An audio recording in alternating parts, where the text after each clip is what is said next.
नमस्कार। उम्मीद है आप ठीक होंगे। पंजाब और देश की बड़ी और सच्ची खबरें, रोजाना की ताजा और खास खबरें देखने के लिए चैनल को सब्सक्राइब कर लें। बढ़ते हैं आज की पहली और बड़ी खबर की ओर। पंजाब के स्कूलों का बदला समय, जाने क्या है नई टाइमिंग। पंजाब में स्कूलों के समय में बदलाव किया गया है। 1 अक्टूबर से स्कूल नए समय पर खुलेंगे। यह आदेश केवल अक्टूबर महीने के लिए है, जिसके बाद एक बार फिर स्कूलों के समय में बदलाव किया जाएगा। जानकारी के अनुसार 1 अक्टूबर से राज्य के सभी प्राथमिक स्कूल सुबह 8:30 से दोपहर 2:30 तक खुलेंगे। इसी तरह सभी मिडिल, हाई और सीनियर सेकेंडरी स्कूल सुबह 8:30 से दोपहर 2:50 तक खुलेंगे। यह आदेश 1 अक्टूबर से 31 अक्टूबर तक लागू रहेगा। पंजाब सरकार का एक्शन, इन अधिकारियों को किया सस्पेंड। पंजाब सरकार ने भ्रष्टाचार के खिलाफ अपनी कड़ी नीति के तहत भटिंडा और मानसा में तैनात पनसब के 5 अधिकारियों को निलंबित कर दिया है। इस कार्रवाई के लिए लिखित आदेश भी जारी किए गए हैं। सूत्रों के अनुसार यह कदम पनसब में धोखाधड़ी से जुड़े एक मामले की जांच के दौरान उठाया गया है। पंजाबी सिंगर राजवीर जवंदा का हाल जानने पहुंचे सीएम मान। मशहूर पंजाबी सिंगर राजवीर जवंदा, जो हाल ही में हरियाणा के पिंजौर में सड़क हादसे का शिकार हुए थे, उनकी तबीयत अब पहले से बेहतर बताई जा रही है। शनिवार को हादसे के बाद उन्हें मोहाली के फोर्टिस अस्पताल में भर्ती कराया गया था। आज पंजाब के मुख्यमंत्री भगवंत मान खुद अस्पताल पहुंचे और जवंदा के परिवार से मिलकर उनकी सेहत की जानकारी ली। मीडिया से बातचीत में सीएम मान ने बताया कि डॉक्टरों के अनुसार राजवीर की हालत कल की तुलना में सुधार पर है। सिर में चोट लगने के कारण रिकवरी धीरे धीरे हो रही है, लेकिन स्थिति संभल रही है। विदेश भेजने का झांसा देकर ठगे लाखों, डिप्रेशन में आकर युवक ने कर लिया ये कांड। फिरोजपुर, विदेश भेजने का झांसा देकर हुई ठगी के कारण डिप्रेशन में आए फिरोजपुर के गांव सोढ़ेवाला के करीब 23 वर्षीय युवक अर्शदीप सिंह ने जहरीली दवाई पीकर आत्महत्या कर ली है, जिसे लेकर मृतक युवक की माता राजवीर कौर उर्फ गुरविंदर कौर पत्नी गुरनाम सिंह द्वारा दी गई लिखती शिकायत और बयानों के आधार पर थाना सदर फिरोजपुर की पुलिस ने 4 लोगों के खिलाफ उसके बेटे अर्शदीप सिंह को विदेश भेजने का झांसा देकर कथित रूप में 10 लाख रुपए की ठगी मारने के आरोप में मामला दर्ज किया है।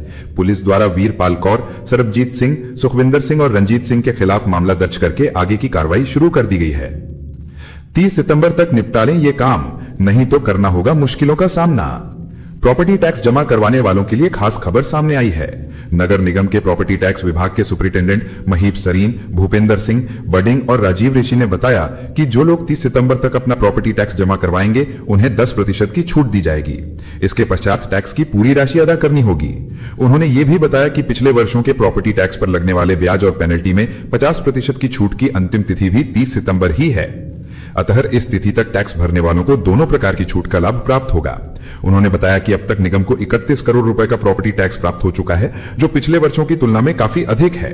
घरों और दुकानों के आगे लगाए गए यूआईडी नंबर प्लेटों के कारण विभाग के पास प्रत्येक संपत्ति का टैक्स विवरण उपलब्ध है। प्रॉपर्टी टैक्स न चुकाने वालों की सूची तैयार कर ली है और अक्टूबर-नवंबर में बकायेदारों के विरुद्ध कार्रवाई की जाएगी। पंजाब पुलिस के कर्मचारी को जेल, वीडियो वायरल होने के बाद बुरा फंसाता एएसआई। श्री मुक्तसर साहिब के अतिरिक्त जिला एवं सेशन जज अमिता सिंह की अदालत ने रिश्वतखोरी के एक मामले में पंजाब पुलिस के एएसआई को 4 साल की कैद और 50,000 रुपए जुर्माने की सजा सुनाई है। प्राप्त जानकारी के अनुसार मलौट निवासी देशराज, जो जूतों का काम करता था, का अपने पड़ोस के एक व्यक्ति से झगड़ा हो गया था। इस झगड़े के दौरान दोनों पक्षों की ओर से क्रॉस केस दर्ज किया गया था। उसने पैसे लेते हुए उसका वीडियो बना लिया। रिश्वत लेने वाले के वीडियो के आधार पर की गई शिकायत के आधार पर विजिलेंस ने सुखदेव सिंह के खिलाफ मामला दर्ज कर लिया। मामले की सुनवाई करते हुए अतिरिक्त जिला एवं सेशन जज अमिता सिंह की अदालत ने एएसआई सुखदेव सिंह को भ्रष्टाचार निवारण अधिनियम की धारा 7 के तहत 4 साल की कैद और 50,000 रुपए जुर्माने की सजा सुनाई। बच्चों और किशोरों में तेजी से फैल रही यह बीमारी। नाक की एलर्जी आजकल बच्चों में सबसे सामान्य बीमारियों में से एक बन चुकी है।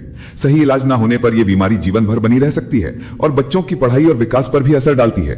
लगभग 10% भारतीय इस बीमारी से पीड़ित हैं, जिनमें 6-7 वर्ष के 7.7% बच्चे और 13-14 वर्ष के 23.5% किशोर नाक की एलर्जी से प्रभावित पाए गए। जानकारी के अनुसार नाक की एलर्जी के मामले तेजी से बढ़ रहे हैं। बच्चों में यह बीमारी ज्यादा देखने को मिल रही है। यदि नाक की एलर्जी का समय पर सही उपचार ना हो तो भविष्य में लगभग 30 से 40% बच्चों में दमा यानी अस्थमा विकसित होने का खतरा बढ़ जाता है।